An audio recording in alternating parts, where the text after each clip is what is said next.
Hello everyone, कैसे हैं आप सब। आई होप सो कि आप सब बहुत अच्छे होंगे और आप सब अपने बोर्ड एग्जामिनेशन की प्रिपरेशन भी एज यूजुअल फंटेस्टिक तरीके से कर रहे होंगे।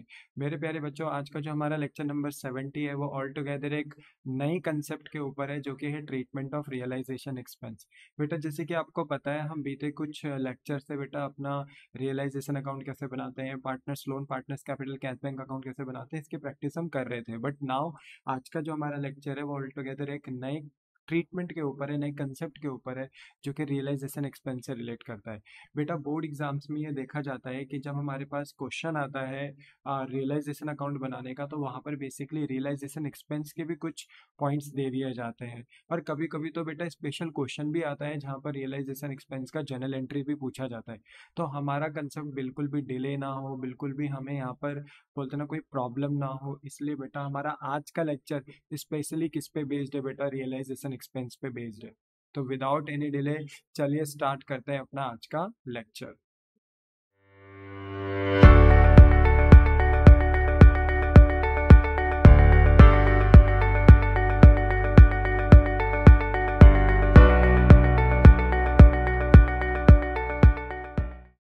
ना एवरीवन, बेटा अगर मैं रियलाइजेशन एक्सपेंस के मीनिंग की बात करूँ सबसे पहले, तो रियलाइजेशन एक्सपेंस का मतलब होता है मेरे बच्चे कि जब एक पार्टनरशिप फर्म अपने आप को क्लोज डाउन करती है, तो क्लोज डाउन करते टाइम वो सबसे पहले अपने एसेट्स को बिकवाती है, और एसेट्स को बिकवा के जो पैसा रिसीव होता है उस पैसे से, उस मनी से वो अपनी एक्सटर्नल लाइबिलिटीज और फिर पार्टनर्स लोन एंड फिर अपनी इंटरनल लाइबिलिटीज यानी पार्टनर्स कैपिटल को रीपे करती है।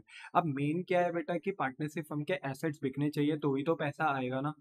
तो पार्टनरशिप फर्म बेटा जब डिसोल्यूशन के प्रोसेस में होती है, जब अपने फर्म को बंद करती है, तो सबसे मेन काम पार्टनरशिप फर्म का यही होता है कि अपने एसेट्स को बिकवाएं। तो एसेट्स को बिकवाने में ना बेटा पार्टनरशिप फर्म के कुछ एक्स्ट्रा खर्चे हो जाते हैं।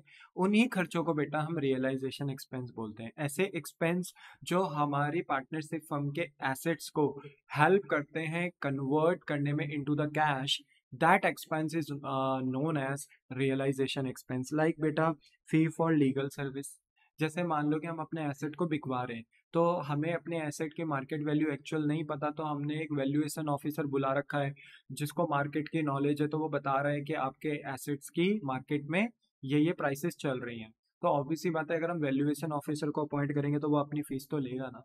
दूसरा, ऑक्शन कॉस्ट। अगर मान लीजिए हम ऑक्शंस करवा रहे हैं, अपने एसेट्स की बोली लगवा रहे हैं, तो ऑक्शन कराने में भी तो खर्चा होता है ना, that is comes under also realisation expense. और अगर बेटा हमने ब्रोकर अपॉइंट कर रखा है, बिचौलिया, जो हमारे एसेट्स को बिकवाने में हेल्प कर रहा है, तो वो बदले में क्या लेगा, कमीशन लेगा वो बंदा। तो उसको अगर हमें कमीशन देना पड़ रहा है, तो it is also comes under realisation expense, because ये सारे खर्चे ना हमें हेल्प कर रहे हैं कि हम अपने एसेट्स को बेच कर किस में कन्वर्ट कर सकें, कैश में, और उसी कैश से फिर हम अपनी लाइबिलिटीज को रीपे करें।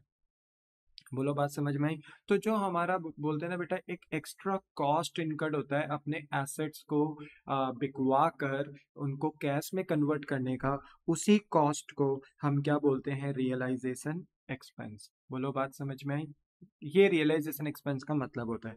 अब रियलाइजेशन एक्सपेंस के ना बेटा देखो, दो तरीके के मेथड्स हो सकते हैं। पहला, या तो रियलाइजेशन एक्सपेंस कौन बॉर्न करेगा, फर्म, या तो रियलाइजेशन एक्सपेंस कौन बॉर्न करेगा, पार्टनर। सर बॉर्न का मतलब होता है जिम्मेदारी, कि ये जिम्मेदारी किसकी है रियलाइजेशन एक्सपेंस को झेलने की। देखो, अगर फर्म की जिम्मेदारी है, सबसे पहले हम बॉर्न बाय फर्म पढ़ते हैं, ठीक है। मान लो कि अगर रियलाइजेशन एक्सपेंस पे करने की जिम्मेदारी किसकी है, फर्म की, तो ऐसे में क्या होगा।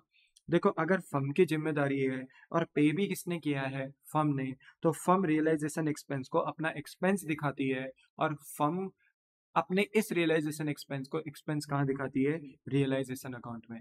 क्योंकि देखो बेटा, चार अकाउंट यहाँ पर बनते हैं डिसोल्यूशन में, एक रियलाइजेशन अकाउंट, एक पार्टनर्स लोन अकाउंट, एक पार्टनर्स कैपिटल, एक कैश बैंक।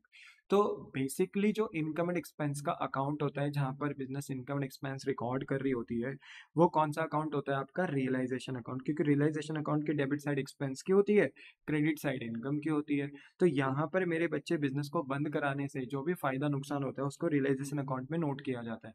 तो अगर जिम्मेदारी फर्म की है और पेमेंट भी फर्म ने ही किया है, तो ये फर्म का खर्चा होता है, क्योंकि है तो देखो जिम्मेदारी फर्म की, तो फर्म का तो खर्चा हुआ ही ना ये, तो रियलाइजेशन अकाउंट फर्म डेबिट करती है, बिकॉज अकाउंट्स का नियम है ऑल एक्सपेंसेस आर डेबिटेड, तो रियलाइजेशन अकाउंट को डेबिट कर दिया। पर क्योंकि पेमेंट भी फर्म ने ही करी है, तो फर्म का कैश बैंक यानी फर्म का एसेट भी रिड्यूस हो गया, और जब एसेट रिड्यूस होता है तो उसे हम डेबिट नहीं क्रेडिट करते हैं, तो हमारी एंट्री हुई realisation account debit to cash bank. बोलो बात समझ में आई? नरेशन होगा being realisation expense paid, simple. और अगर मान लो जिम्मेदारी फर्म की है पर पेमेंट किसने कर दी बेटा?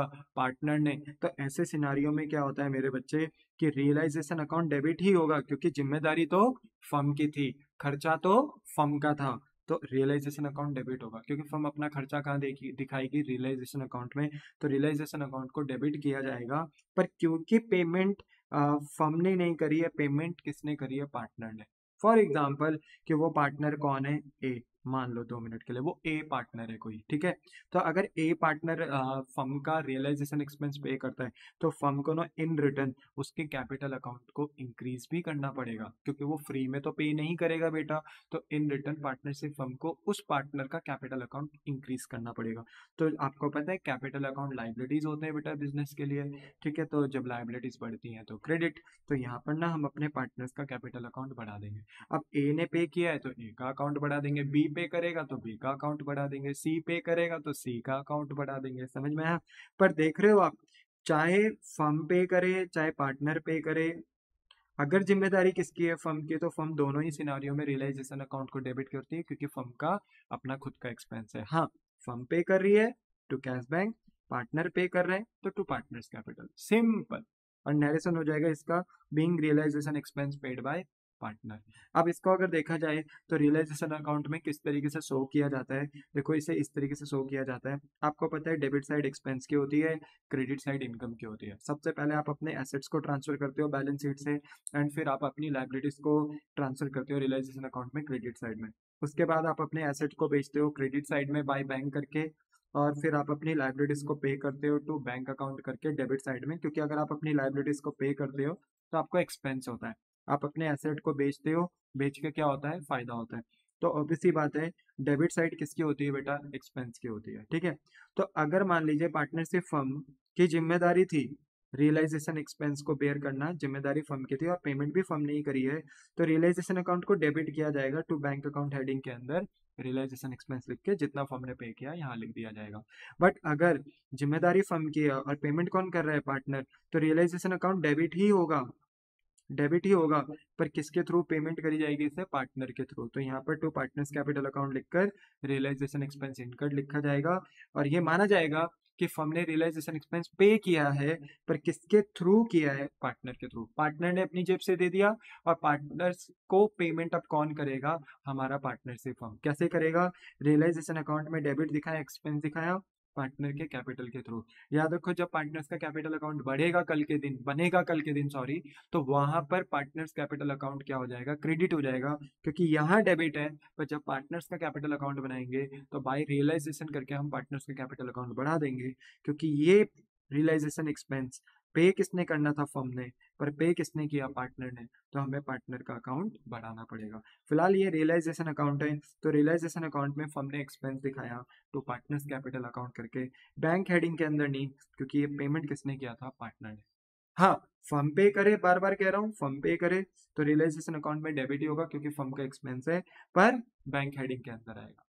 तो बैंक हेडिंग के अंदर आएगा रियलाइजेशन एक्सपेंस में करके, या पार्टनर की हेडिंग में आएगा, डिपेंड करता है ये पे किसने किया, फर्म ने कि पार्टनर।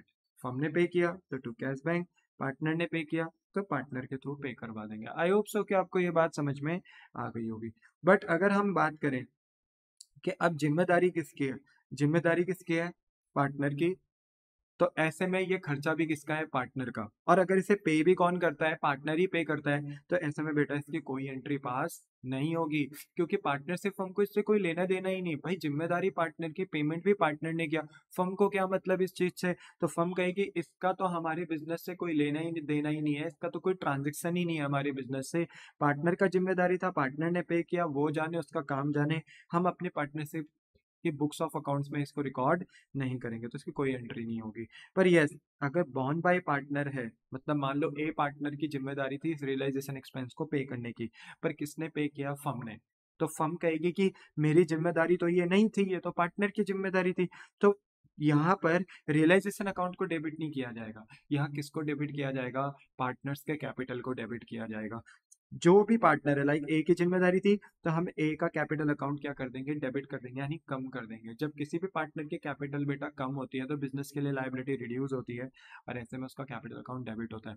पर इन रिटर्न, क्योंकि ये पेमेंट किसने करी है? फर्म ने, तो फर्म का जो एसेट है कैश बैंक, वो रिड्यूस हो रहा है, तो वो क्रेडिट हो जाएगा टू कैश बैंक करके।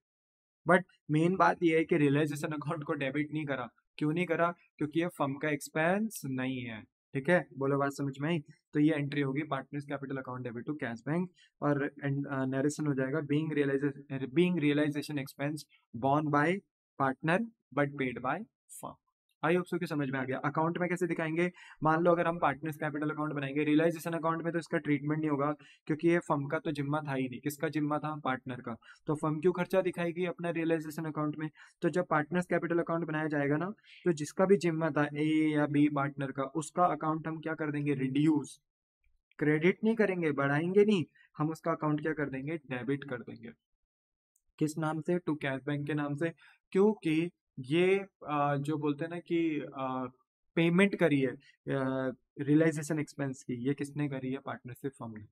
तो पार्टनरशिप फर्म कहेगी देखो ए या बी, जो भी जिसको भी पे करना था, आपने तो पे नहीं किया, हमने करा, तो हम आपका अकाउंट घटा रहे हैं टू कैश बैंक करके। और जब कल के दिन कैश बैंक अकाउंट बेटा बनेगा, तो वहां पर मेरे बच्चे, हम पार्टनर्स कैपिटल के थ्रू बाई एज या बाई बीस कैपिटल, जिसकी भी जिम्मेदारी रही होगी, हम फिर अपना कैश बैंक अकाउंट रिड्यूस भी करते हैं। यानी अकाउंट में इस तरीके से दिखेगा और एंट्री में इस तरीके से शो होगा।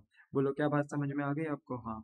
और अगर मान लो बॉर्न बाय पार्टनर है but paid by other partner है, यानी पेमेंट करनी थी, जिम्मा किसका था? ए का, पर पेमेंट किसने करी? बी ने। तो यहाँ ए पर्सनली किसको पेमेंट करेगा? बी को, क्योंकि बी ने अपनी जेब से दिया, पर पेमेंट किसको करनी थी? ए को। तो देखो ऐसा है कि ये वैसे ट्रांजैक्शन पार्टनर टू पार्टनर है, बट यहाँ पर देखो वैसे पार्टनरशिप फर्म को कोई मतलब नहीं होना चाहिए, पर चाहे ए पार्टनर हो चाहे बी पार्टनर हो, दोनों का कैपिटल अकाउंट बेटा कहाँ मेंटेन हो रखा है? पार्टनरशिप फर्म में। तो कंट्रोल पर्पस के लिए ना पार्टनरशिप फर्म को यहाँ पर एंट्री पास करनी पड़ेगी। यहाँ पर पार्टनरशिप फर्म बोलेगी कि देखो भाई, ए तुम्हें पे करना था, पर तुमने पे नहीं किया। पे किसने किया? बी ने। तो ए का कैपिटल अकाउंट रिड्यूस किया जाएगा, और ए के कैपिटल से पैसे निकाल कर किसको दे दिए जाएंगे? बी को। तो ए का कैपिटल अकाउंट रिड्यूस करा जाएगा, डेबिट करा जाएगा, बट बी का कैपिटल अकाउंट इंक्रीज यानी क्रेडिट कर दिया जाएगा। तो मैंने लिखा है partners capital account debit to other partners capital account. यानी बॉन्ड किसका था? ए का, तो ए का कैपिटल डेबिट कर देंगे, पर पेमेंट किसने करी? अदर पार्टनर बी ने, तो हम बी का कैपिटल अकाउंट क्रेडिट कर देंगे। सिंपल। और नरेशन हो जाएगा being realisation expense borne by partner like A but paid by other partner like B. ठीक है। अकाउंट में इसका ट्रीटमेंट कैसा होगा? हम पार्टनर्स कैपिटल अकाउंट बनाएंगे, तो ए क्या करेगा? अपनी कैपिटल से किसको पे करेगा? बी को। तो बी का अकाउंट बढ़ाया जाएगा ए के थ्रू, और बी क्या करेगा? ए का अकाउंट रिड्यूस कर देगा, क्योंकि ए से लिया जा रहा है, बी को दिया जा रहा है। तो बी का अकाउंट बढ़ा दिया ए के थ्रू, और ए का कैपिटल अकाउंट घटा दिया बी के थ्रू। तो अकाउंट में ऐसे दिखेगा, बट एंट्री इस तरीके से पास होगी। तो एग्जाम में ना बेटा, अगर रियलाइजेशन एक्सपेंस के ऊपर बॉर्न बाय फर्म आता है, बॉर्न बाय पार्टनर आता है, ठीक है ना, तो आपको उसी तरीके से फिर अपना ना कंसेप्ट शिफ्ट करना है। बॉर्न बाय फर्म है, तो चाहे कुछ भी हो, चाहे से फर्म पे करे चाहे पार्टनर पे करे, रियलाइजेशन अकाउंट डेबिट होगा होगा। क्यों? एक्सपेंस किसका है? फर्म का। ठीक है।